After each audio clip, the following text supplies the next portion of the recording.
Hi all, welcome to football arena. ഇത്തവണത്തെ world കപ്പിൽ Brazil ആരാധകരെ പൂർണ്ണമായും നിരാശപ്പെടുത്തിയിരുന്നു. അതുകൊണ്ട് തന്നെ ബ്രസീലിയൻ ദേശീയ ടീമിനകത്ത് ഒരു വലിയ അഴിച്ചുപണി അനിവാര്യമാണ് എന്നാണ് ആരാധകർ ആവശ്യപ്പെടുന്നത്. CBFും ഇത് തന്നെയാണ് ആവശ്യപ്പെടുന്നത്. ഇതുമായി ബന്ധപ്പെട്ട ഒരു റിപ്പോർട്ട് ഇപ്പോൾ പുറത്തേക്ക് വന്നിട്ടുണ്ട്.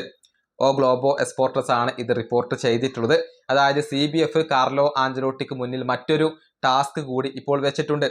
2030 വേൾഡ് കപ്പിലേക്ക് ഫ്രഷ് ബ്ലഡുകളെ വേണം എന്നാണ് CBFിന്റെ ഒരു ആവശ്യം. അഥവാ പുതിയ താരങ്ങളെ ടീമിലേക്ക് കൊണ്ടുവരണമെന്ന് CBF കാർലോ ആഞ്ചലോട്ടിയോട് ആവശ്യപ്പെട്ടിട്ടുണ്ട്. അതുകൊണ്ട് തന്നെ ബ്രസീലിന്റെ യൂത്ത് ടീമുകളിലെ ടെക്നിക്കൽ സ്റ്റാഫുമായി കാർലോ ആഞ്ചലോട്ടിയോട് ചർച്ചകൾ നടത്താൻ CBF ആവശ്യപ്പെട്ടിട്ടുണ്ട്.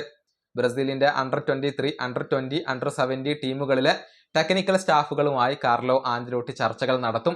എന്നിട്ട് മികച്ച യുവതാരങ്ങളെ അവിടെ നിന്നും റിക്രൂട്ട് ചെയ്യും.